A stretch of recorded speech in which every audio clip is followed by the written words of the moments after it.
In 1995, a fishing trip in Alabama turned into one of the state's most baffling cold cases when two cousins mysteriously vanished without a trace.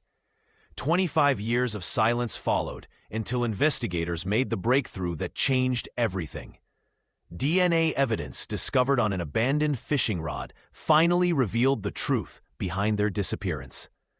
Before we begin, make sure to subscribe to the channel and comment where you're watching from. The police arrived at Perdido Creek with urgency, their flashing lights cutting through the Alabama darkness, illuminating the twisted roots and muddy banks that had swallowed all traces of the missing boys. Sheriff Robert Hutchins stepped out of his patrol vehicle, his weathered face tense with concentration. 23 years on the force hadn't prepared him for the hollow feeling in his stomach as he surveyed the abandoned truck belonging to the Harris and Wilson families. "Secure the perimeter," he ordered, his voice steady despite the dread building inside him. The creek, normally a peaceful refuge for generations of Crenshaw County families, now pulsed with the energy of a crime scene. Deputies moved with practiced efficiency, stringing yellow tape between trees while Sheriff Hutchins examined the ground around the vehicle. "The boys were here," he muttered, crouching to inspect a set of partial footprints leading toward the water. But where did they go? By mid-morning, a search party had assembled, a mix of deputies, firefighters, and local volunteers who knew the cousins. Carol Harris stood apart from the group, her arms wrapped tightly around herself as if holding her breaking heart together. Linda Wilson moved among the searchers, distributing water bottles and detailed descriptions of her son Tommy and his cousin Jake. Ranger, a German shepherd from the Montgomery Canine Unit, arrived with his handler. The tracking dog circled the abandoned truck, nose to the ground, before picking up a scent trail. The assembled crowd fell silent as Ranger led them along the creek bank, past fishing spots and through brambles, his determined pace giving everyone hope. Then, nearly 100 yards from the vehicle, Ranger stopped at a fallen log. Beneath it, partially buried in mud, lay Jake's prized fishing rod, the one his grandfather had given him on his 13th birthday. Carol collapsed to her knees at the sight, a strangled sound escaping her throat. The rod's handle appeared stained with something dark that made Sheriff Hutchins immediately call for evidence bags. From that point, Ranger continued tracking, leading the somber procession directly to the water's edge before stopping, confused. The dog circled, whined, and looked to his handler for guidance. The scent had vanished as completely as the boys themselves. "It's like they just disappeared," whispered one deputy, voicing what everyone feared. Sheriff Hutchins stared at the gentle lapping of water against the shore. No footprints continued beyond this point. No evidence of a struggle disturbed the soft mud. No signs indicated where two teenage boys could have gone on a humid July night. The abrupt end to the trail left everyone with a chilling certainty. Something terrible had happened here, something that would haunt Crenshaw County for years to come. "Get Detective Morrison from Montgomery on the phone," Sheriff Hutchins finally said. "We're going to need help with this one." Detective Ray Morrison arrived from Montgomery with a stern expression etched on his weathered face. The seasoned investigator had worked homicides in the city for 15 years. But there was something about rural disappearances that always unnerved him. The quiet was too complete, the darkness too absolute.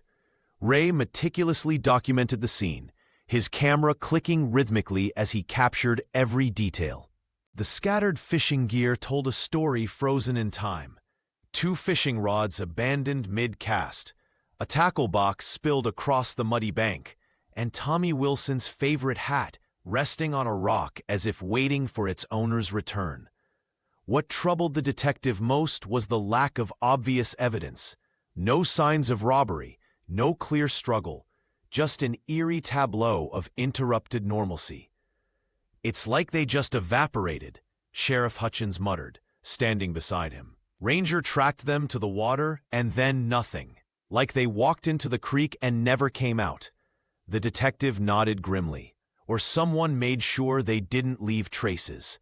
By midday, Families and neighbors had gathered at Perdido Creek, their vehicles lining the narrow access road. Carol Harris stood apart from the crowd, her arms wrapped tightly around herself as if holding something precious inside.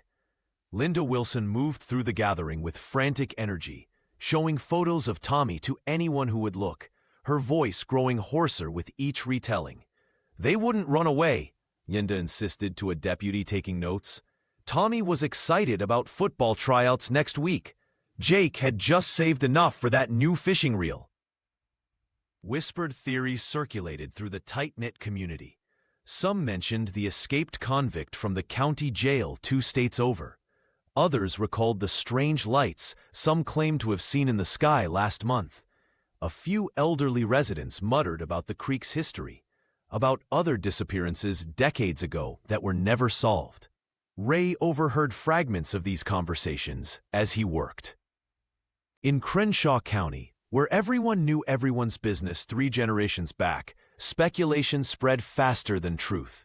But one sentiment remained consistent. Nobody believed the boys had left voluntarily.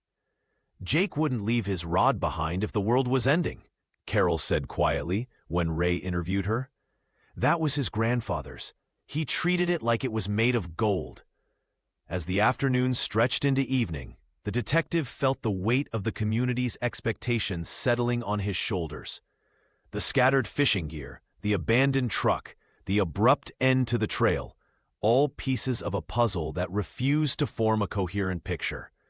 Something terrible had happened at Perdido Creek, and Ray Morrison knew that with each passing hour, the chances of finding Jake and Tommy alive diminished like ripples fading on still water. The search for Jake Harris and Tommy Wilson intensified as dawn broke over Crenshaw County. Dozens of volunteers trudged through the dense Alabama woods, their voices calling out the boys' names until they grew hoarse. Local farmers abandoned their fields, joining search parties that combed every inch of terrain surrounding Perdido Creek. The water itself became a focal point, with experienced swimmers wading into the murky depths. Hoping against hope, they wouldn't find what everyone feared most. At the First Baptist Church, Pastor Mitchell organized round-the-clock prayer vigils. The sanctuary remained open day and night, filled with the whispered prayers of neighbors who had known the boys since birth. Meanwhile, the Harris and Wilson homes overflowed with casseroles, pies, and cornbread, the rural community's language of support and solidarity in times of crisis. Carol Harris sat motionless at her kitchen table, barely touching the food neighbors had brought, her mind fixated on Jake's fishing rod, the prized possession her son had saved for months to buy. "He would never leave it behind," she repeated to anyone who would listen, "not willingly." The mother replayed their last conversation over and over, searching for clues she might have missed. Jake had been excited about the trip, talking animatedly about teaching Tommy a new fishing technique their grandfather had shown him. "He promised to be careful," Carol whispered to her sister during a rare quiet moment. "He always kept his promises." Linda Wilson channeled her anguish differently. She coordinated search teams, distributed flyers, and contacted media outlets across Alabama. The mother refused to sit still, as if constant motion could somehow bring Tommy home faster. When exhaustion finally forced her to rest, Linda would collapse into tears before rising again, determined to push forward. Sheriff Hutchins maintained a command post at the creek, his eyes red-rimmed from lack of sleep. He dispatched deputies to interview everyone who lived within 5 miles of the disappearance site. The lawman's weathered face betrayed his growing concern as each day passed without significant leads. The sisters, once inseparable since childhood, found themselves drifting apart in grief. Carol withdrew inward, while Linda expanded outward. Their different responses created a tension neither had the emotional capacity to address. At night, when the search parties disbanded and the volunteers went home, the silence in both households was deafening. By the end of the first week, the community's hope began fraying at the edges. Children were no longer allowed to play unsupervised. Doors previously left unlocked were now secured with deadbolts. The disappearance had shattered Crenshaw County's sense of safety, replacing it with a collective unease that settled over the rural landscape like morning fog, persistent, disorienting, and impossible to ignore. As the scorching heat of July surrendered to August's humidity, the search for Jake Harris and Tommy Wilson seemed to hit a wall. Every day without answers weighed heavier on the families and investigators alike. Detective Ray Morrison's desk overflowed with tip sheets and witness statements, most leading nowhere. The community's initial surge of support remained strong, but hope began to waver as each sunrise brought no resolution. The most promising lead emerged when 3 separate witnesses reported seeing a drifter named Coldwell lurking near Perdido Creek in the days before the disappearance. The man matched the description of a known petty thief who had drifted through several counties. Morrison pursued this lead with renewed energy, coordinating with neighboring jurisdictions until they located Coldwell in a Montgomery holding cell. "I've been locked up since July 10th, Coldwell told the detective through the visitation glass, his alibi quickly confirmed by county records. Morrison drove back to Crenshaw County with a heaviness in his chest, knowing he would face the disappointment in Carol and Linda's eyes yet again. Meanwhile, volunteers continued combing the woods surrounding the creek. The local church organized nightly prayer vigils, and neighbors filled the Harris and Wilson kitchens with home-cooked meals, casseroles, pies, and comfort foods that often went untouched. The community rallied around both families, but their support couldn't fill the gaping hole left by the boys' absence.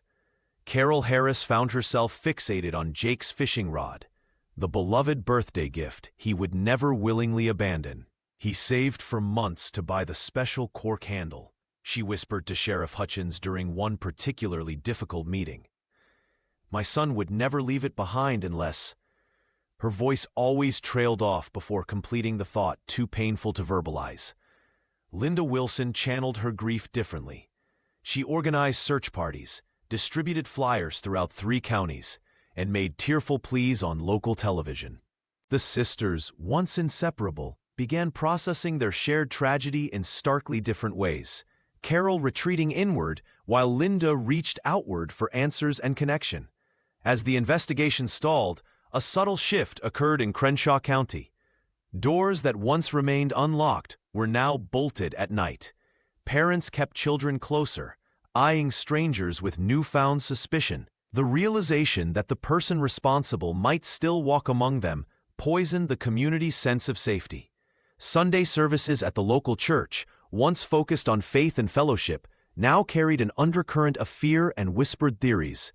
Sheriff Hutchins noticed the change during the town's annual summer picnic. "Folks are smiling and nodding," he told Morrison, "but nobody's relaxed. This thing has stolen more than those boys. It's taken our peace." As July gave way to August, the investigation hit its first major roadblock.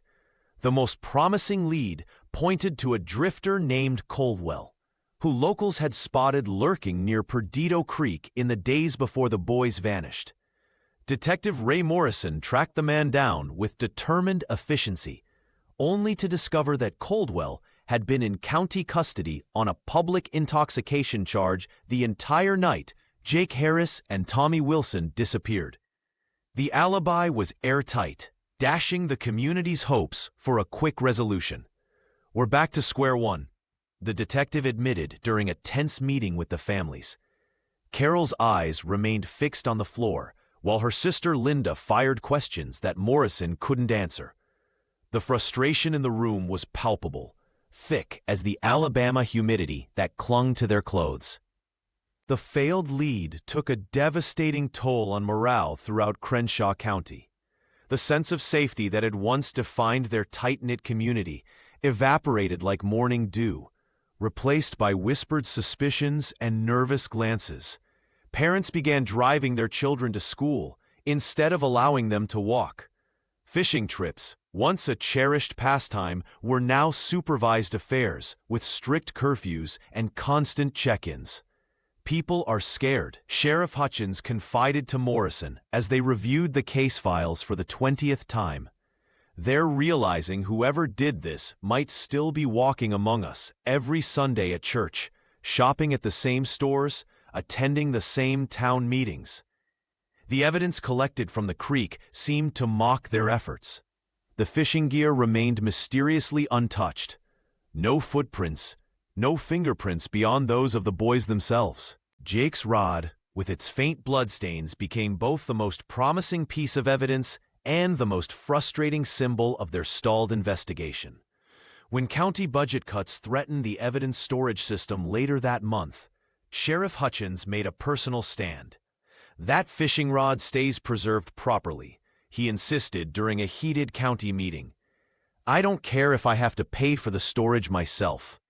His voice carried the weight of a promise made to two grieving mothers and an entire community living in fear. The sheriff's determination stemmed from more than professional duty.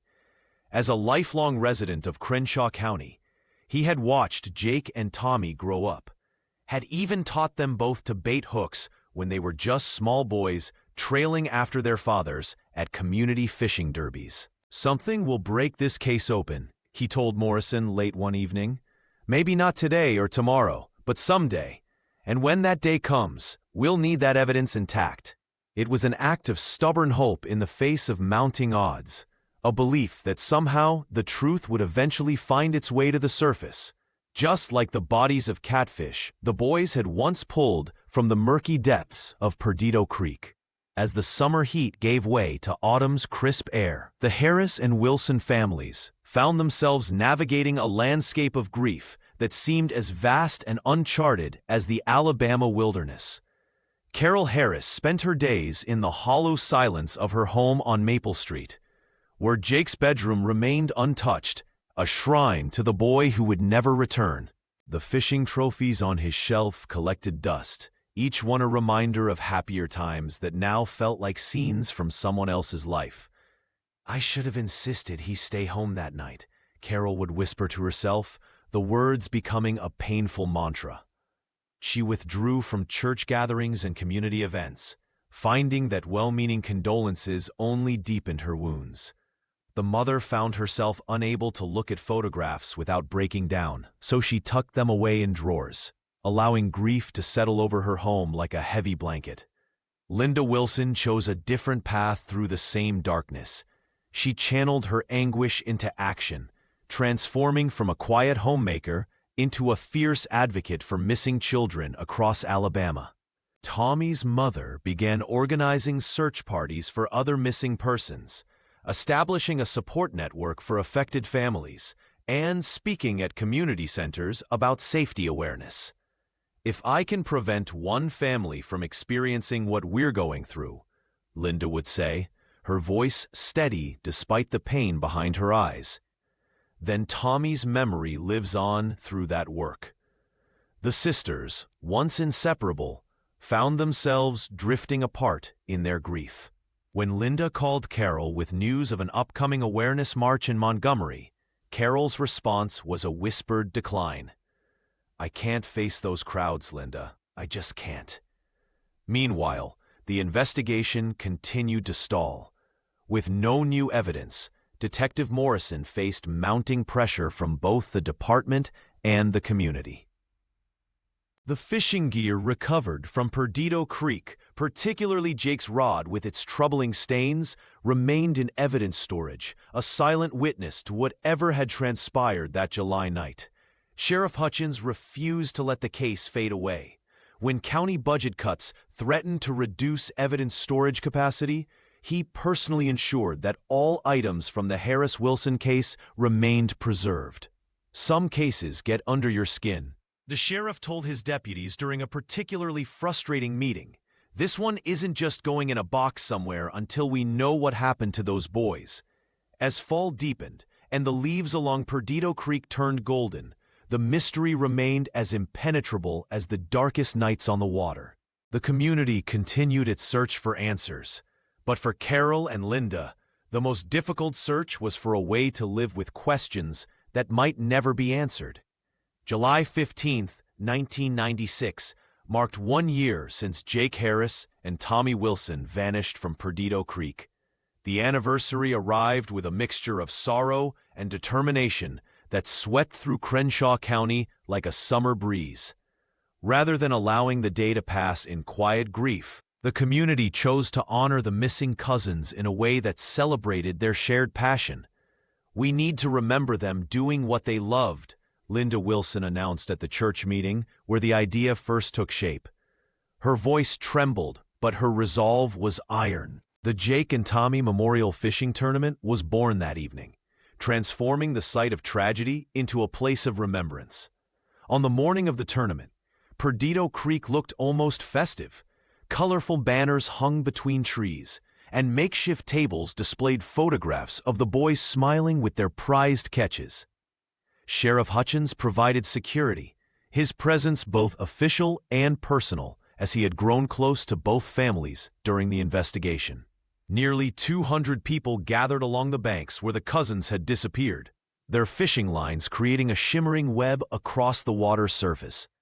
Linda moved through the crowd with purpose, clipboard in hand, organizing competitions for different age groups and ensuring everyone signed the memorial book. The mother had channeled her grief into action, finding purpose in preserving her son's memory. Her advocacy work for missing children had already gained recognition across Alabama, and the tournament represented another step in her mission to ensure Tommy would never be forgotten. Carol Harris, however, could not bring herself to attend. The thought of returning to the creek where Jake's fishing rod had been discovered was unbearable. She remained at home on Maple Street, surrounded by her son's belongings, trapped in a cycle of memories that offered no peace. The sisters, once inseparable in their shared tragedy, now grieved in starkly different ways. "Carol needs more time," Linda explained to concerned neighbors who asked about her sister's absence. But privately, she felt a growing distance between them. While Linda sought connection through community action, Carol retreated further into isolation with each passing month. The tournament raised enough money to establish a small scholarship fund in the boys' names. As the day ended, participants released paper lanterns that drifted like fireflies over the water. Detective Morrison attended briefly, his face revealing the weight of an unsolved case that continued to haunt him. "We'll be back next year," Linda promised the crowd as darkness fell. "And every year after that, until we have answers." Her words carried across the water, a declaration that neither time nor tragedy would erase the memory of two boys who had gone fishing and never returned home. The Crenshaw County Sheriff's Department faced a difficult decision as the investigation into Jake and Tommy's disappearance approached its 1-year mark. With limited resources and mounting pressure from other cases, Sheriff Hutchins reluctantly reassigned Detective Ray Morrison to active investigations. The detective cleared his desk with visible frustration, placing the cousins' file in the cold case cabinet where it would remain untouched for years. "We're not giving up," Sheriff Hutchins assured the families, though his words rang hollow against the reality of dwindling leads and exhausted resources. The thick manila folder joined dozens of others, lives interrupted, questions unanswered, justice delayed. As the seasons changed, Crenshaw County struggled to find its rhythm again. Children returned to fishing at Perdido Creek, though parents now accompanied them, vigilant eyes scanning the shoreline. Sunday services no longer centered around prayers for the boys' return, but shifted to remembrances of their brief lives. Carol Harris found herself unable to continue living in the shadow of absence. The hallway where Jake's laughter once echoed became unbearably silent. Each morning, she woke to the crushing weight of memory in their home on Maple Street. "I can't stay here anymore," she confessed to her sister during one of their increasingly rare conversations. "Everything reminds me of him." Within months, Carol had packed away her son's belongings: baseball trophies, comic books, childhood photographs, each item a physical reminder of the life interrupted. She left only Jake's blood-stained fishing rod in evidence storage. Unable to reclaim it, but unwilling to destroy this final connection to her son, Linda Wilson channeled her grief differently. The mother transformed her dining room into an impromptu office, making late-night calls to lawmakers and police departments across Alabama. Her kitchen table disappeared beneath stacks of missing persons reports and advocacy materials. "If we can't find our boys, we can at least help others," Linda explained to neighbors who worried about her frenetic energy. She founded the Southern Missing Children's Network, organizing search parties for other families and lobbying for improved response protocols. The sisters, once inseparable, found themselves divided by their approaches to the same unbearable pain. Carol sought escape, while Linda pursued engagement. Their shared tragedy had revealed fundamental differences in how they processed grief. Sheriff Hutchins observed this divergence with concern during community gatherings. "Different ways to carry the same burden," he remarked to his deputy. "Some folks need to move forward, others need to dig in." Meanwhile, Jake's fishing rod remained in evidence, carefully preserved despite budget cuts that threatened the department's storage facilities. The bloodstains had darkened with time, but the potential evidence they contained remained locked within, waiting for science and circumstance to align in ways no one could yet imagine. With Detective Ray Morrison reassigned to other cases, the file on Jake Harris and Tommy Wilson gradually slipped to the bottom of the priority list. The manila folder, once handled daily, now collected dust in a corner of the sheriff's office, joining dozens of other unsolved mysteries that haunted Crenshaw County. Sheriff Hutchins would occasionally pull it out, reviewing the notes with furrowed brows, but without new evidence, the investigation had reached an impasse. The community that had once mobilized in unified search efforts slowly returned to their routines. Sunday services no longer centered around prayers for the missing boys, though their names remained on the church's permanent prayer list. The initial shock had evolved into a persistent ache, not forgotten, but endured. For Carol Harris, each morning brought the same crushing realization that Jake was still gone. The empty bedroom down the hall became unbearable, a shrine to absence that echoed with memories. After 3 years of this daily torment, she made the wrenching decision to leave Maple Street behind. Neighbors helped her pack Jake's belongings into carefully labeled boxes, each one sealed with trembling hands. She left only one physical connection to her son, his fishing rod, still preserved in evidence storage, the last tangible link to the night everything changed. "I can't keep looking at his empty chair," Carol told her sister during their increasingly rare conversations.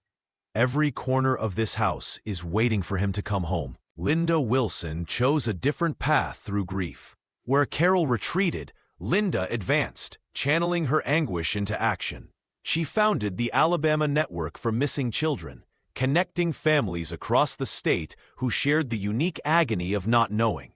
Her kitchen table became command central, covered with flyers, phone lists, and support group schedules. The work gave purpose to her days and reasons to keep moving forward. The sisters, once inseparable, found themselves divided by their different responses to the same wound. Carol couldn't understand Linda's public crusade, while Linda struggled with Carol's withdrawal. Their shared loss, rather than bringing them closer, carved a canyon between them that widened with each passing year. Meanwhile, the annual fishing tournament established in the boys' memory evolved from a small gathering into a county-wide event. What began as a solemn vigil transformed into a celebration of the cousins' spirit and love for the creek. The scholarship fund attached to the tournament grew steadily, offering local teenagers opportunities that Jake and Tommy would never have. Yet beneath these gestures of remembrance, Perdido Creek remained a place of unresolved questions. Fishermen cast their lines with one eye on the water and another on the shadowy banks. The mystery of what happened that July night never far from anyone's thoughts. Years passed, and the case faded from headlines, but not from memory. The annual Jake and Tommy Memorial Fishing Tournament grew from a small gathering into a county-wide event. What began as a somber vigil transformed into a celebration of resilience and community spirit. Local businesses donated prizes, families brought picnic baskets, and children cast their lines into the same waters where the boys had disappeared. The scholarship fund established in the boys' names became a source of pride for Crenshaw County. Each year, 2 deserving students received financial assistance for college, a living legacy born from tragedy. The first recipient, a girl who wrote her application essay about the impact of the disappearance on her childhood, went on to study criminal justice at the University of Alabama. Yet beneath the surface of healing, the pain lingered. At local diners and church socials, conversations about the boys would still hush to whispers. Parents continued to warn their children not to wander too far from sight. The creek, once a place of peace and recreation, carried an invisible burden, its gentle currents a constant reminder of unanswered questions. Carol Harris had moved to Montgomery, unable to bear the weight of memories that clung to every corner of Crenshaw County. She rarely returned, even for the tournament, finding the celebration of what she considered an open wound too painful to witness. Her sister Linda Wilson, however, remained a fixture in the community, channeling her grief into advocacy work. The sisters' divergent paths through mourning had created a gulf between them that seemed as wide as the distance between their homes. Sheriff Hutchins retired after 20 years of service, admitting privately that his greatest regret was leaving the Harris-Wilson case unsolved. The fishing rod remained in evidence storage, preserved by his successor, who understood its significance to the community. Detective Morrison occasionally called to check if there were any developments, though these calls grew less frequent as the years passed. Perdido Creek continued its timeless flow, indifferent to the human drama that had unfolded along its banks. Teenagers still fished there, though never alone and rarely after dark. The abandoned truck had long since been returned to the Wilson family, who eventually sold it, unable to look at it without seeing Tommy smile on that last day. The mystery of what happened on that humid Alabama night in July 1995 became part of local folklore, a cautionary tale, a ghost story, and for the families involved, an unhealing wound that time could only partially mend. But no one in Crenshaw County ever truly forgot the 2 boys who went fishing and never came home. Before we begin, make sure to subscribe to the channel and comment where you're watching from. Detective Sarah Martinez drummed her fingers on the steering wheel as she drove into Crenshaw County for the first time. The Birmingham transfer had requested this assignment specifically, drawn to the 23-year-old cold case that still haunted the community. Fresh from a successful stint solving complex cases in the city, Sarah believed that every victim deserved justice, no matter how much time had passed. The sheriff's office welcomed her with a mixture of curiosity and skepticism. The weathered box containing Jake Harris and Tommy Wilson's case files sat on her new desk, a testament to decades of dead ends and fading hope. Sarah spent her first week immersed in those files, absorbing every detail, every statement, every failed lead. The fishing rod, preserved as evidence all these years, particularly captured her attention. Cold cases are budget drains, Deputy Collins remarked one evening, finding her still at her desk long after others had gone home. Sheriff Hutchins' predecessor tried to close this one 3 times.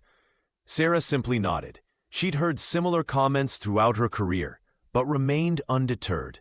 Modern forensic techniques had advanced dramatically since 1995, and she sensed the fishing rod might hold secrets that earlier technology couldn't reveal. Her first priority was connecting with the families. Carol Harris had moved away years ago, but Sarah tracked her down to a small apartment 2 counties over. The meeting was difficult. Carol's pain had calcified into a quiet resignation that broke Sarah's heart. "I've had detectives sitting on that same couch making promises before," Carol said, her voice barely above a whisper.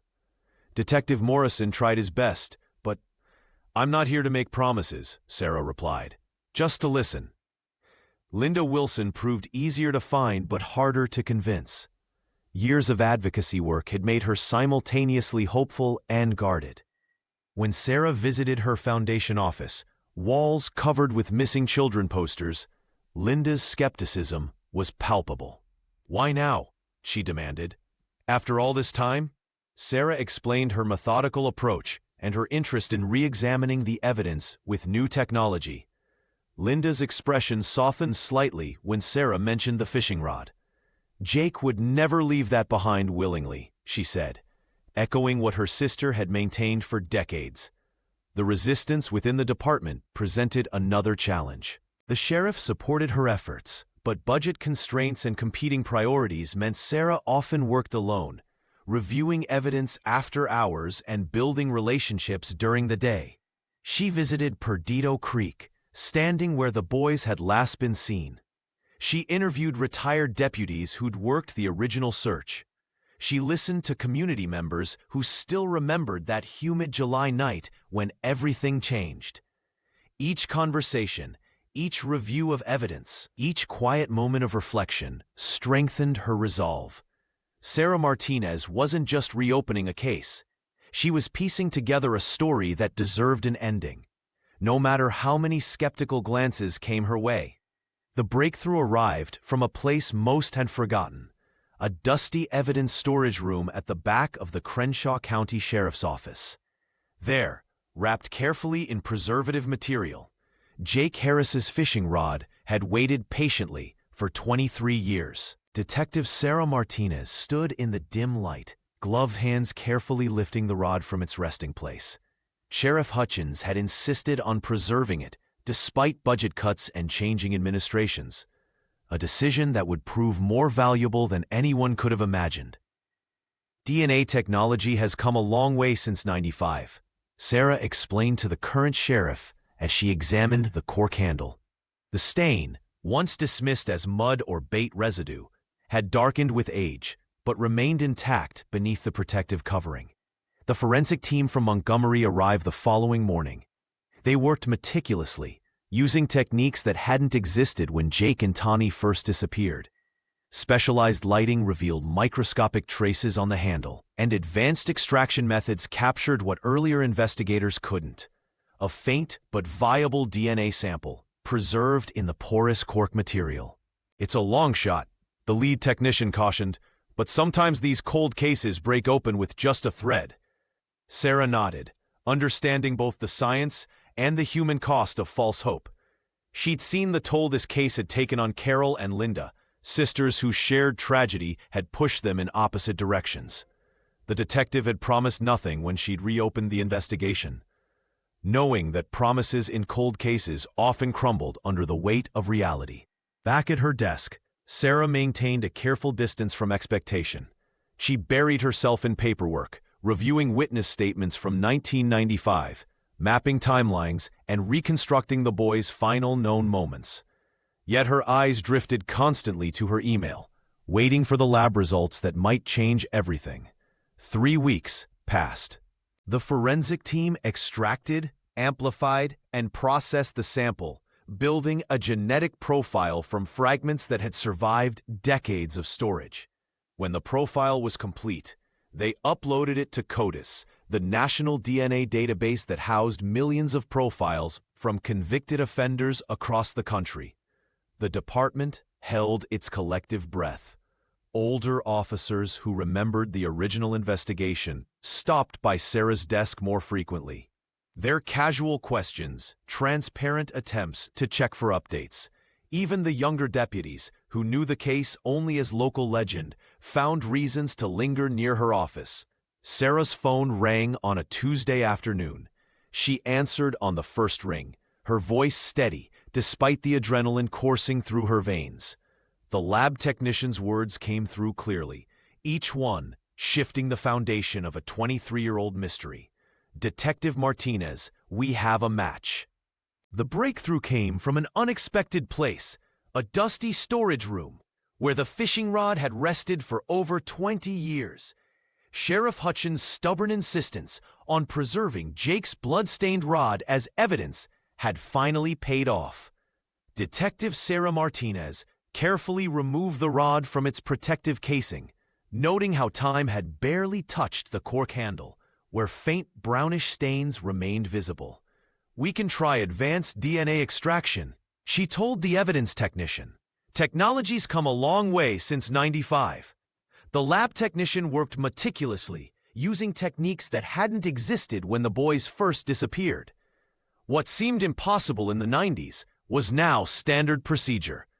Days later, Martinez received the call she'd been hoping for.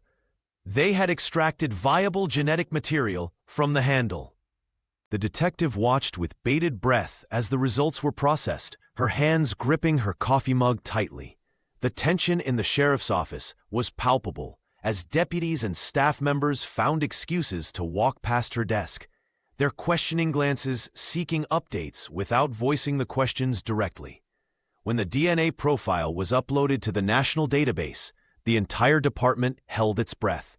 The system needed time to search through millions of profiles, each representing a person whose genetic information had been collected through arrests or convictions across the country. 3 days later, the match notification flashed on her screen. Robert "Bobby" Sullivan, a serial burglar whose DNA had entered the system after a 2003 robbery conviction in Tennessee. Martinez stared at the screen, the bitter irony washing over her. The case hadn't broken because of the original crime, but because of Sullivan's subsequent criminal activities years later. "We've got him," she whispered, pulling up Sullivan's extensive record. The detective immersed herself in Sullivan's history, tracking his movements through arrest records, witness statements, and old highway patrol reports.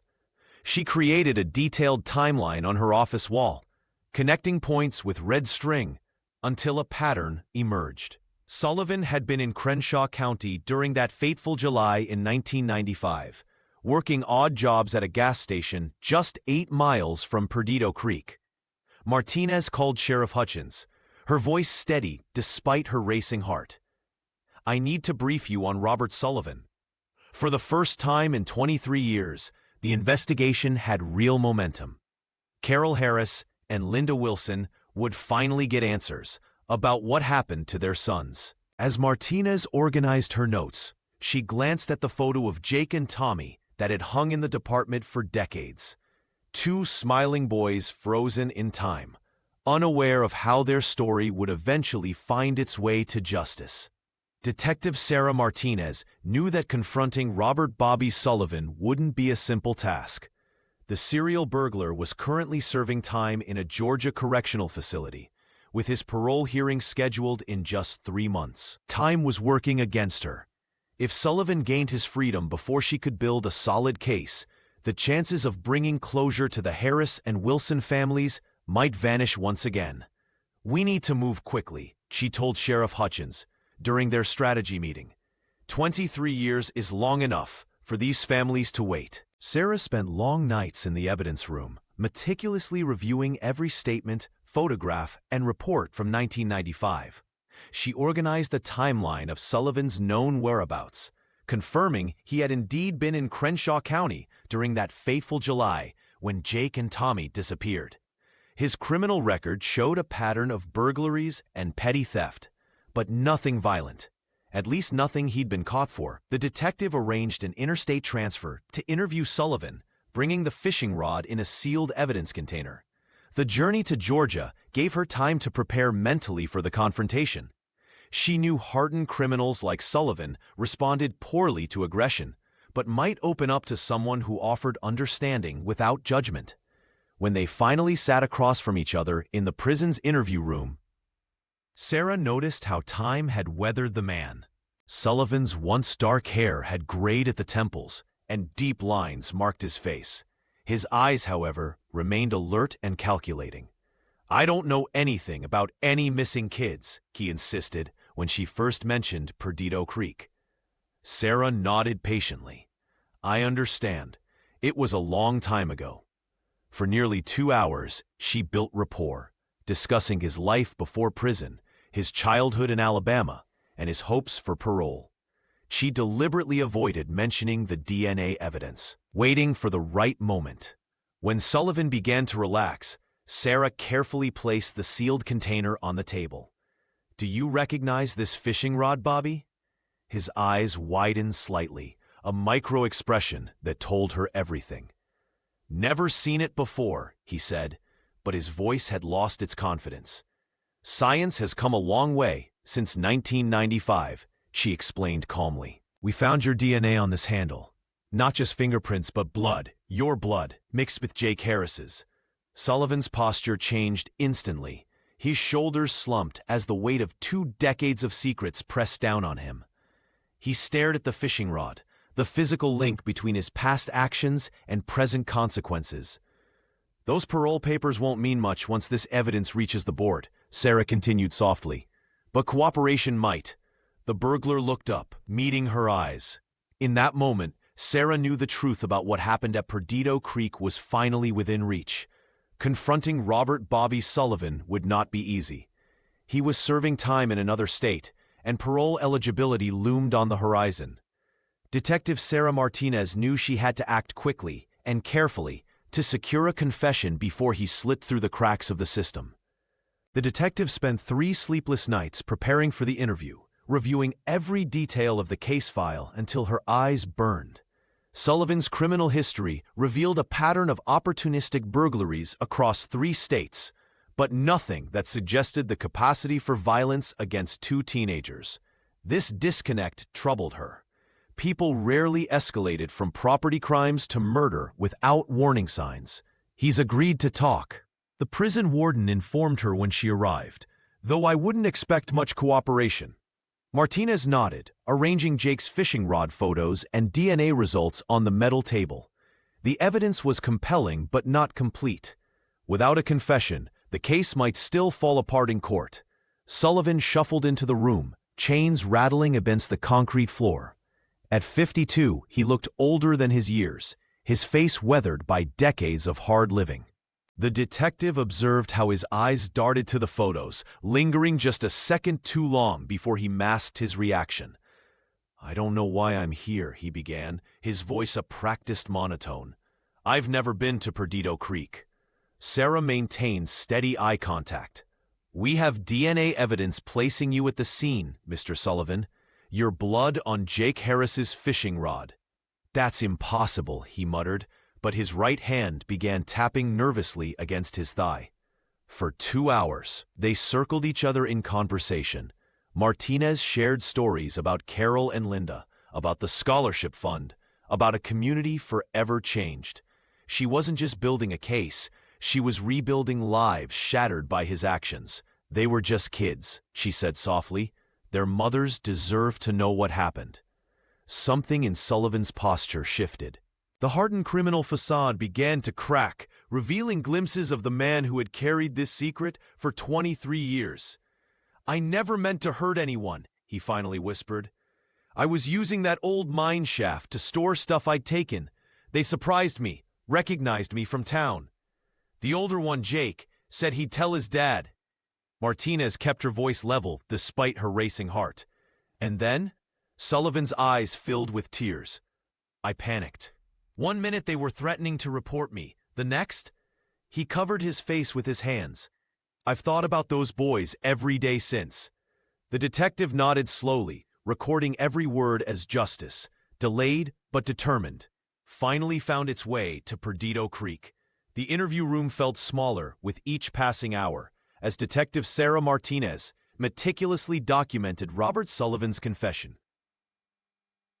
His words came slowly at first, then in torrents as 23 years of buried guilt finally surfaced.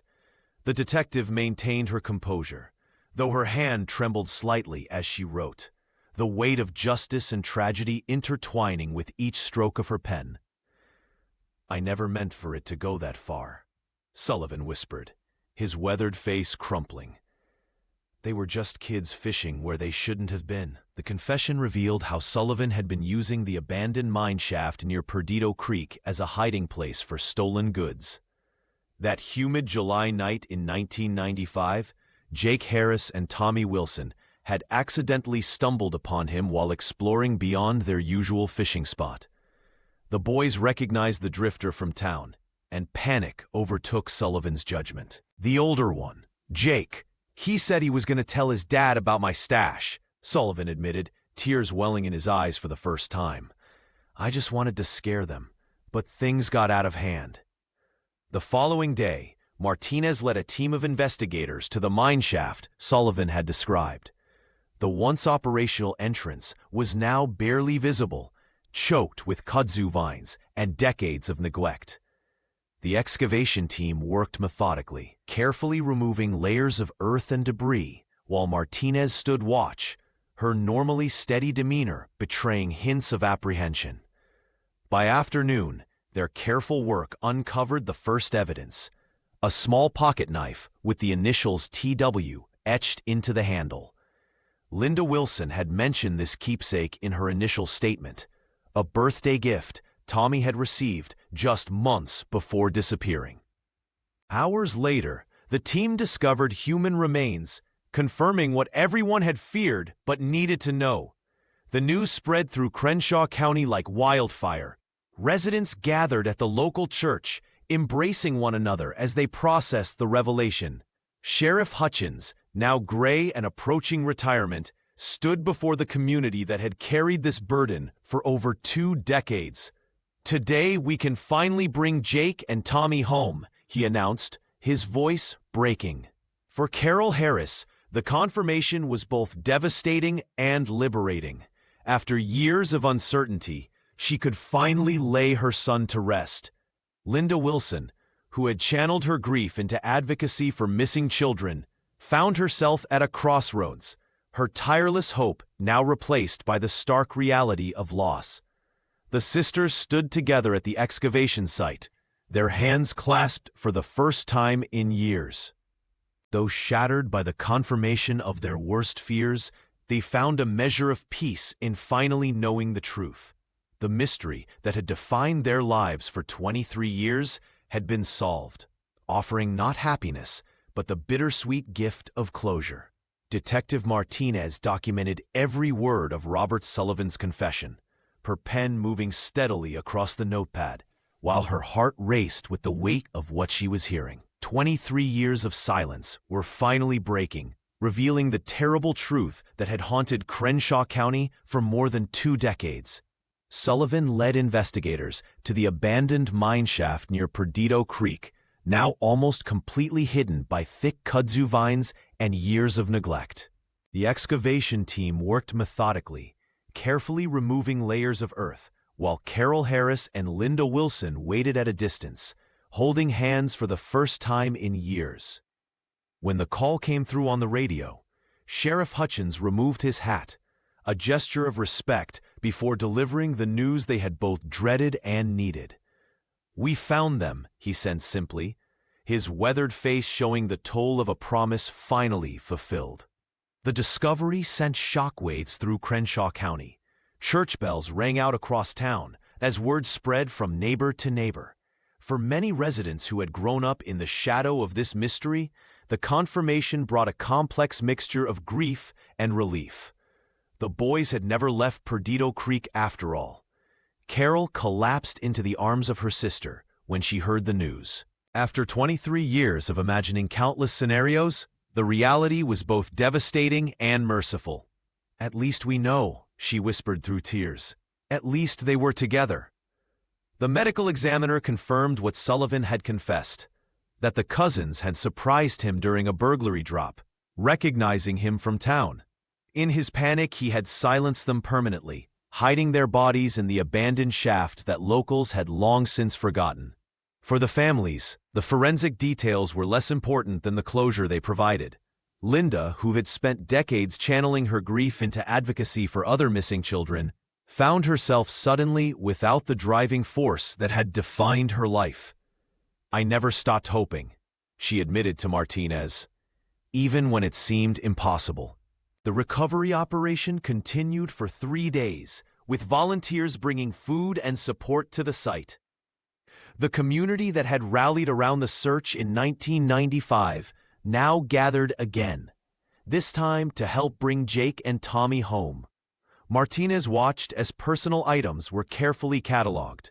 A watch that had belonged to Tommy, Jake's pocket knife with his initials carved into the handle.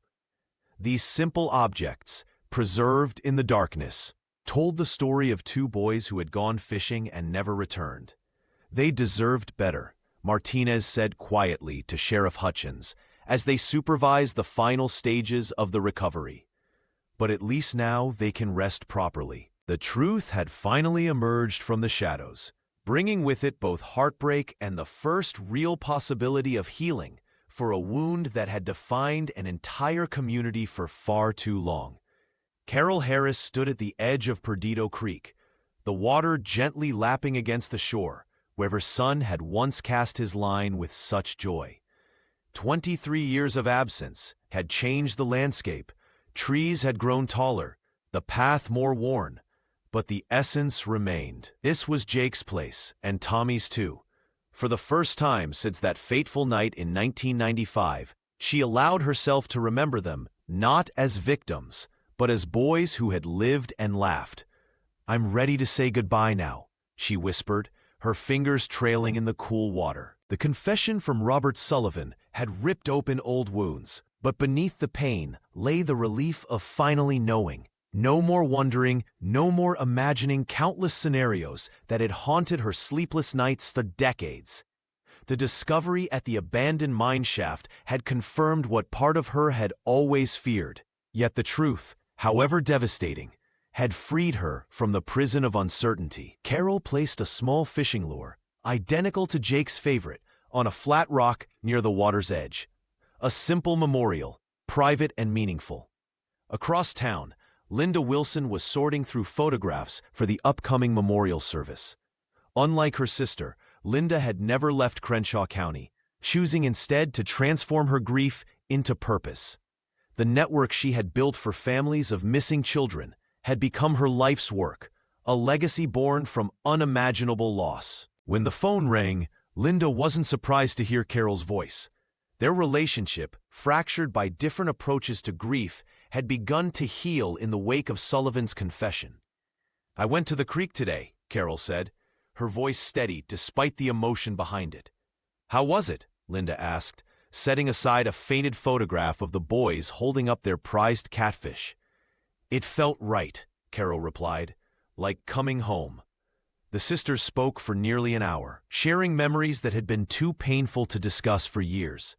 They talked about the upcoming memorial fishing tournament and the scholarship fund that had sent 17 local students to college. In their son's absence, they had created something enduring. Later that week, they visited the cemetery together, standing shoulder to shoulder before the newly placed headstones. The final confirmation of the boys' fate had allowed for proper burial, a ritual long denied to both families. "They're together," Linda said softly, placing wildflowers between the graves. "Just like they always were." Carol nodded, taking her sister's hand. The boys had been inseparable in life, cousins by blood, brothers by choice. Now, even in death, that bond remained unbroken. As they walked away, Carol paused to look back. "They would be proud of you," she told her sister, "of what you've built." Linda squeezed her hand. "Of both of us," she corrected. "We survived the unsurvivable." Detective Sarah Martinez stood at the edge of Perdido Creek, watching the annual Jake and Tommy Memorial Fishing Tournament unfold with quiet reverence. The water glinted in the Alabama sunshine, the same creek that had held its secrets for 23 years, now serving as a place of healing. She hadn't come seeking recognition, her badge tucked away, her presence simply that of a witness to something profound. Families lined the banks, casting lines into the gentle current. Children laughed and ran along paths where search parties had once desperately called out for the missing cousins. The detective observed how Crenshaw County had transformed its deepest wound into something beautiful, not erasing the tragedy, but honoring it through community and remembrance. Linda Wilson moved through the crowd, greeting participants with warm embraces. The years of advocacy had etched fine lines around her eyes, but they crinkled with genuine joy as she handed out tournament badges. She had channeled her grief into purpose, creating a legacy that extended far beyond her personal loss. Nearby, Carol Harris sat quietly under a shade tree, her first time attending the tournament in over 2 decades. The sisters exchanged glances across the gathering, a silent acknowledgement of their shared journey through unimaginable pain. The scholarship fund established in Jake and Tommy's names had grown substantially over the years. What began as a modest memorial now sent several local teenagers to college annually. Martinez listened as this year's recipients were announced, each young person standing to share how the cousins' story had inspired their own paths. In death, Jake and Tommy had become more than victims of a terrible crime. They were symbols of resilience, their memory fueling dreams and opportunities for generations that followed. They would have been proud of this. Sheriff Hutchins, now retired but still a fixture at community events, remarked as he approached Martinez. The former lawman gestured toward the creek. "This place was haunted for so long. Now look at it." Martinez nodded, understanding the profound transformation. The cousins were no longer defined solely by how they had disappeared, but by how their story had shaped an entire community. They weren't just names in a cold case file or statistics in a database. They were sons, cousins, friends whose legacy continued to ripple outward. As the sun began to set over Perdido Creek, casting long shadows across the water, Martinez realized that solving the case had provided more than just closure. It had restored something essential to Crenshaw County: the belief that even in the darkest circumstances, truth would eventually find its way home.